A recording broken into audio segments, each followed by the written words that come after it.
मैं कल आने के बाद बहुत सारे हमारे लोगों से मिला। खाली कांग्रेस के लोगों से मिला ऐसा नहीं, यहाँ के सामाजिक काम करने वाले बहुत सारे हमारे, मैं यहाँ बहुत दिन से काम किया हूँ तो मेरे बहुत सारे दोस्त हैं, वकील हैं, सामाजिक काम करने वाले हैं, पत्रकार हैं। ऐसे लोगों से मेरी रात को 1-1:30 बजे तक बात हुई और उस पर से मालूम ये हुआ कि अभी शांति है और कोई बहुत बड़ा मामला नहीं हुआ था। बहुत सारे लोगों का कहना यह है कि पुलिस ने पहले ही थोड़ा सा सजग रही थी और जिन्होंने औरंगज़ेब का मज़ार बना के उसको जलाने का काम किया, उसमें एक जो चद्दर थी, हरी चद्दर, उसमें कलिमा लिखा हुआ था और ये जो हमेशा तुरबत के ऊपर डालते हैं ऐसी वो चद्दर थी, उसको जलाए, उसको चप्पल से मारे बिरे ऐसा, तो थोड़े से मुसलमान भड़क गए, इससे वो ज़्यादा हुआ। हालांकि सुबह जब कहीं भी, मैं तो आंदोलन से आया हूँ, आप लोगों को मालूम है, और इस तरह के आंदोलन होते हैं तो पुलिस इंटरवीन करती है। जहाँ तक जलाने का बात है तो पुलिस कभी भी परमिशन नहीं देती। यहाँ पुलिस ने कैसी परमिशन दी मालूम नहीं, उसमें भी वो चद्दर डालने के लिए कैसी परमिशन दी वो मालूम नहीं। मेरे ख्याल से पुलिस अगर थोड़ी सजग रहती तो ये सारा मामला होता नहीं। तो भी मुस्लिम समाज ने जिस ढंग से रिएक्ट किया है वो भी ठीक बात है, ऐसा मैं नहीं समझता। उन्होंने रिएक्शन किस ढंग से देने की वो अभी तय करना बहुत ज़रूरी है। शांतिपूर्ण से गांधी जी के मार्ग से उसकी रिएक्शन वो दे सकते थे और वैसी ही देनी चाहिए, क्योंकि यहाँ मैंने जो देखा वो ऐसा है कि यहाँ हिंदू और मुसलमान डिवीज़न नहीं हो गई। मैं बहुत सारे फसादों में काम किया हूँ जहाँ ये बात देखता हूँ, लेकिन महाराष्ट्र में जहाँ जहाँ मैं जाता हूँ वहाँ जहाँ भी गड़बड़ होती है वहाँ इस तरह की डिवीज़न नहीं होती। वो बहुत अच्छी बात है। एक यूपी बिहार में जिस ढंग से होता है वैसा यहाँ होता नहीं। तो ऐसा कुछ नहीं कि यहाँ का हिंदू मुसलमानों के खिलाफ़ बोलता है, मुसलमान यहाँ हिंदुओं के खिलाफ़ बोलता है, ऐसा कुछ नहीं। सारे लोग यहाँ थे और ये अभी मैं शब्द छल नहीं करना चाहता कि इससे और कुछ गड़बड़ी हो गई, लेकिन एक बात नागपुर की बात कि मैं तो महाराष्ट्र की बात करूँगा। मैं महाराष्ट्र का हूँ और महाराष्ट्र की बड़ी परंपरा ये है कि एक दूसरे के धर्म का बड़ा आदर करते हैं। जब हमारे इधर, मैं कोकण का हूँ, हमारे इधर पालकी निकलती है, आपके इधर ये रहता है क्या बोलते हैं, होली होती है। हमारे इधर होली भी होती है और पालकी निकलती है, ग्राम देवता की पालकी निकलती है।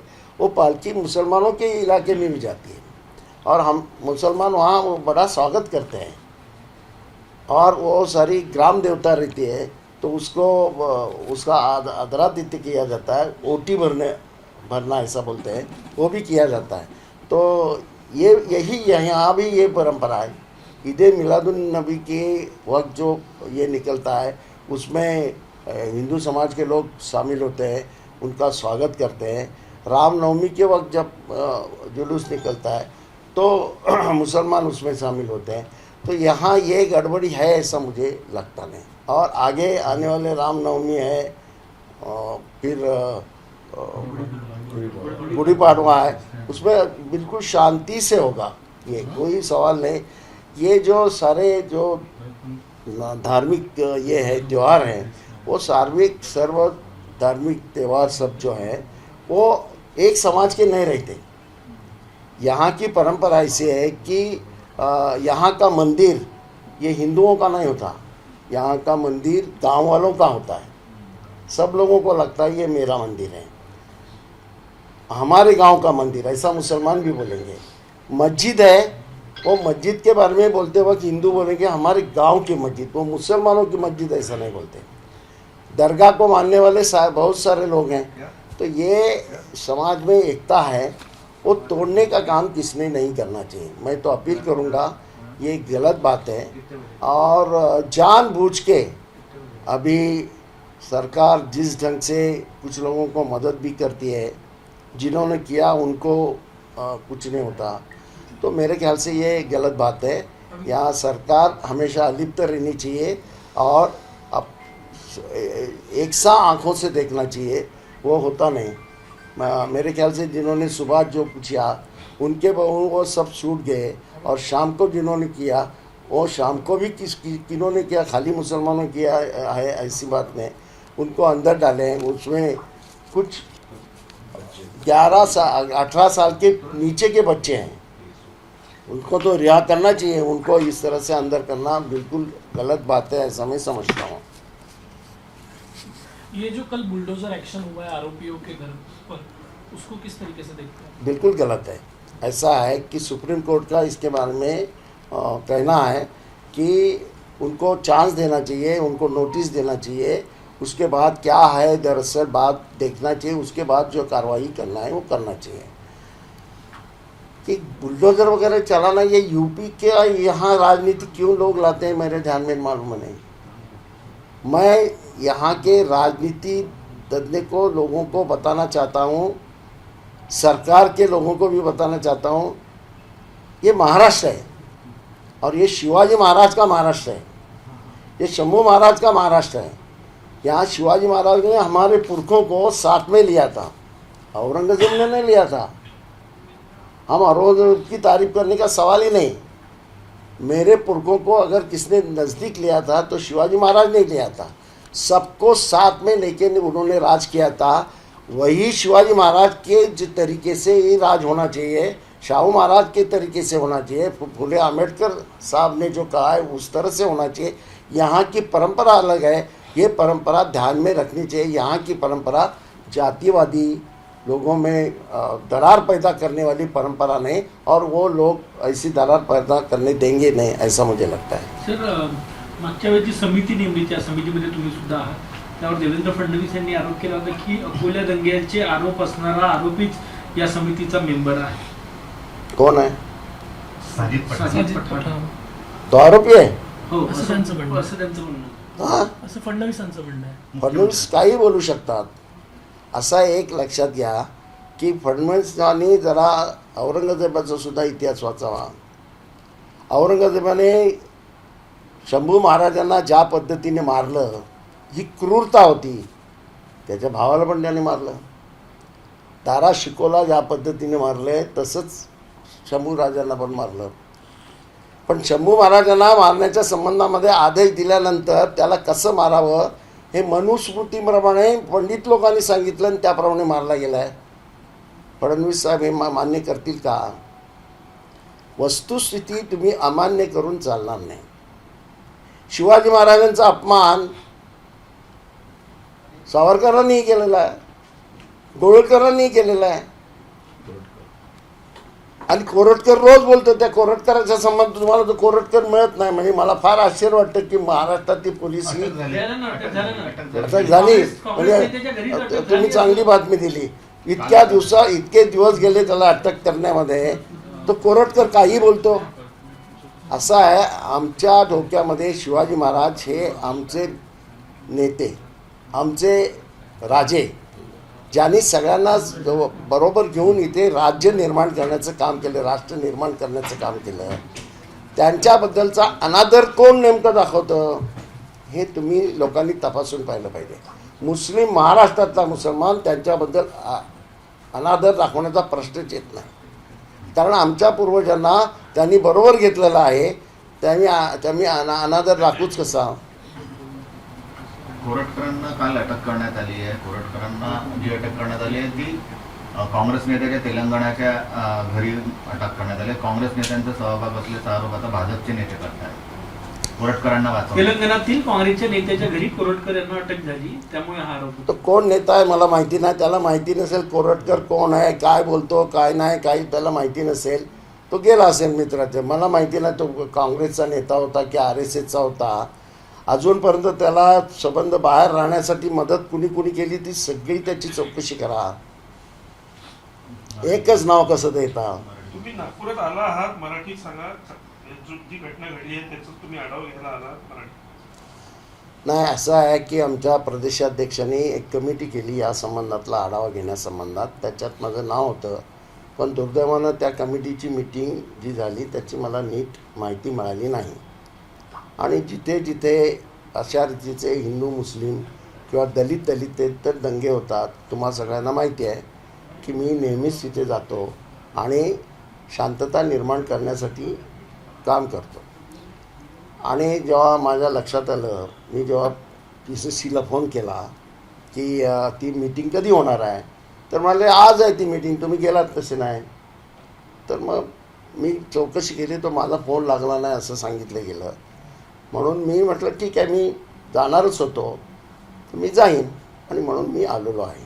मी रात्री इथे सर्व समाजातल्या कार्यकर्त्यांशी बोललो. त्याच्यात फक्त काँग्रेसवाले होते असं नाही, सामाजिक काम करणारे इथे. आणि मी इथे बऱ्याच वेळा काम केलेलं आहे.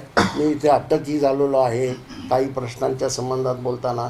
त्यामुळं माझे इथे आमचे कार्यकर्ते बरेच आहेत, मित्र माझी मंडळी, ती सामाजिक संघटनेतलेही कार्यकर्ते होते आणि तेही आता माझ्याबरोबर असणार आहेत. तर त्या सगळ्यांचं जे बोलणं होतं की आता शांतता निर्माण झालेली आहे आणि अतिशय चांगली गोष्ट आहे. फार हा दंगा ज्यांना पसरवायचा होता तो पसरला गेला नाही, ही फार चांगली गोष्ट आहे असं मी समजतो. सगळं नागपूर काय असं पेटलं आहे अशी काय स्थिती झाली नाही. विशिष्ट भागामध्ये थोडी गडबड झाली, ती सुद्धा लवकरच मिटली. इथे पोलिसांनी सकाळी जे काय गडबड झाली, खरं म्हणजे त्याच्यावर जी चादर टाकली होती ती ऑब्जेक्शनेबल आहे. असा माझ्यासारखा सेक्युलर माणूससुद्धा, मलासुद्धा वाईट वाटलं की हे बरोबर नाही. श्रीरामचंद्राच्या संबंधामध्ये कुणी जर चुकीचं बोललं तर मला नाही आवडत. हा या देशाची एक परंपरा आहे. ती चादर टाकली गेली, त्याला आग लावली गेली, त्याच्यावर चपला मारल्या गेल्या. हे सगळं जे घडलं त्यावेळेला पोलीस काय करत होते? पोलिसांना इथे CCTV लागलेले असतात. पोलिसांना माहिती असेल कोण होते काय होते, त्यांना का नाही अटक केली? त्यांना पहिल्यांदा करू कसं दिलं? हे कुठे ना कुठेतरी या संबंधामध्ये पोलिसांच्या मार्फत झालेली ही चूक आहे. पण त्याचा मी फार आता पोलिसांना दोष देत राहणार नाही, कारण आता ते हाताळत आहेत सिच्युएशन असं माझं मत आहे. त्याचा एक परिणाम पोलिसांना परत मुस्लिम लोक गेले असं त्यांनी मला लोकांनी सांगितलं. शिष्टमंडळ गेलं, त्यांनी सांगितलं हे लोक होते, तुम्ही यांच्यावर कारवाई करा. ती कारवाई झाली नाही आणि त्याच्यातून काही लोकांनी मुस्लिम तरुणांना भडकवण्याचा प्रयत्न केला. त्याच्यात हिंदू मुस्लिम थोडीशी आदाआपट झाली किंवा दंगल झाली, परंतु ती विशिष्ट मर्यादेच्या मध्ये पुढे गेली नाही. कारण इथे हिंदू मुसलमानांचे संबंध अतिशय चांगले आहेत. इथे जेव्हा मोहम्मद पैगंबर दिनाच्या निमित्तानं जेव्हा मोठी मिरवणूक काढली जाते त्याच्यामध्ये हिंदू सामील होतात, त्यांचं आगत स्वागत केलं जातं. रामनवमीला जेव्हा हिंदू समाजाची मिरवणूक निघते तेव्हा मुस्लिम समाज सहभागी होतो. असं इथलं, आणि हे सगळ्या ठिकाणचंच आहे. माझ्या कोकणमध्ये तर पालखी आली की ती पहिल्यांदा मुस्लिम वाडीमध्ये येते. त्याला सगळ्या बायका, कारण त्या ग्रामदेवता आहेत सगळ्या, त्याचं मुस्लिम महिला उभ्या राहून त्याचं आगत स्वागत करतात, शिरणं हे देतात, काय ते त्यांची ओटी भरतात. ही जी परंपरा वाडवडिलांनी आमच्या घालून दिलेली आहे, ती परंपरेला ही मुसलमानांनी त्याला ती तोडू नये आणि हिंदूंनीही तोडू नये. हे समाज एकत्र असला तरच समाजाची प्रगती होते. एवढंच मी तुम्हाला सांगेन. घटनास्थळावर जाणार आहात? हां, घटनास्थळी जाणार भेटी घेणार. अशी माझी इच्छा आहे. आणि आता कर्फ्यू नसल्यामुळे मला जायला काय हरकत आहे असं मला वाटत नाही. मी सगळ्या ठिकाणी जातो. मी एक गोष्ट सांगेन की मी आग लावणारा माणूस नाही आहे. तुम्हाला माझं कॅरेक्टर माहिती आहे. मी आगीचा बंब घेऊन जातो, पाण्याचा, आग विझवण्याचा. तर मी आता इथे काय नवीन आलो आहे असं नाही. जिथे जिथे घडतं तिथे तिथे मी गेलेलो आहे. त्यामुळं मी जाणार, लोकांशी बोलणार आणि लोकांना समजावून सांगणार की झालं गोष्ट विसरा. आपली पुणी जुनी मैत्री आहे, संबंध आहेत, ते तोडू नका. सौहार्दाचं वातावरण इथे राहणं हे एकंदरच प्रगतीच्या दिशेनं आवश्यक आहे. ज्याप्रमाणे बुलडोझर कारवाई करण्यात आलेली आहे ती कुठपर्यंत तुम्हाला योग्य वाटते? सरकारने कोर्टाने दुपारनंतर त्याला स्थगिती दिली, मात्र तोपर्यंत घट पूर्ण जमीनदोस्त करण्यात आले. मला असं वाटतं की यूपीचं जे राजकारण आहे अतिशय द्वेषाचं, ते राजकारण इथल्या सरकारने इथे महाराष्ट्रात आणू नये. बुलडोझर हे त्याचं एक सिम्बॉल आहे या तऱ्हेचं राजकारण करण्याचं, आणि मला असं वाटतं बुलडोझर या तऱ्हेने वापरला जाऊ नये. अनऑथराईज असेल तर त्या संबंधामध्ये कारवाई करावी, पण सुप्रीम कोर्टाने त्या संबंधामध्ये नोटीस द्या, अमुक करा तमुक करा सांगितलेलं आहे, त्याप्रमाणे कारवाई करावी. पण मग ती विशिष्ट समाजातल्या विशिष्ट लोकांच्या पुरती मर्यादित असू नये. कारण आता मी मुंबईचा आहे. मुंबईमध्ये तुमच्या माहितीसाठी सांगतो, किमान 20% तिथे झोपड्या आणि बिल्डिंगी हे अनऑथराईज आहेत. तुम्ही बुलडोझर लावणार का तिथे? नाही लावता येणार. असं आहे, लोकांचं राहण्यासाठी लोक करतात, वाढवतात. आणि सरकारच जर कायदा हातात घेत असेल तर सर्वसामान्य माणूस घेतो, गॅलरी वाढवतो. सरकारने पहिल्यांदा कायद्याने वागण्याचं ठरवलं पाहिजे, म्हणजे जनता आपोआपच वागते. सर, वाल्मिक कराड असो किंवा खोके असो बीडमध्ये त्यांना VIP ट्रीटमेंट मिळते, काय सांगाल? नेत्यांचा सहभाग असल्यामुळे किंवा नेत्यांचा आशीर्वाद असल्यामुळे त्यांना पोलिसांकडून VIP ट्रीटमेंट मिळते, काय वाटतं तुम्हाला? VIP ट्रीटमेंट मिळते मला माहिती नाही, पण तुम्ही सांगताय म्हणजे ते फार गंभीर आहे. म्हणजे आत्ताचं सरकार हे दोषी लोकांना, क्रिमिनल लोकांना, गुन्हेगारी लोकांना या तऱ्हेने जाजमं त्यांच्यासाठी अंतरत असेल तर हे भयानक आहे. हे तुम्ही सांगितलेली माहिती फारच गंभीर आहे. परभणीचा विषय घ्या ना. परभणीमध्ये त्या याला सूर्यवंशीला मारला गेला, पोलीस मारतात, पोलीस चौकीमध्ये त्याला मारलं. म्हणजे इथे लॉ अँड ऑर्डर हा प्रकार आहे की नाही? भयंकरच आहे. मला ती घटना ऐकून भयंकर वाटलं. मी तिथेही जाणार आहे की हा काय प्रकार आहे की तुम्ही या तऱ्हेनं एका मुलाला पोलीसच मारतात.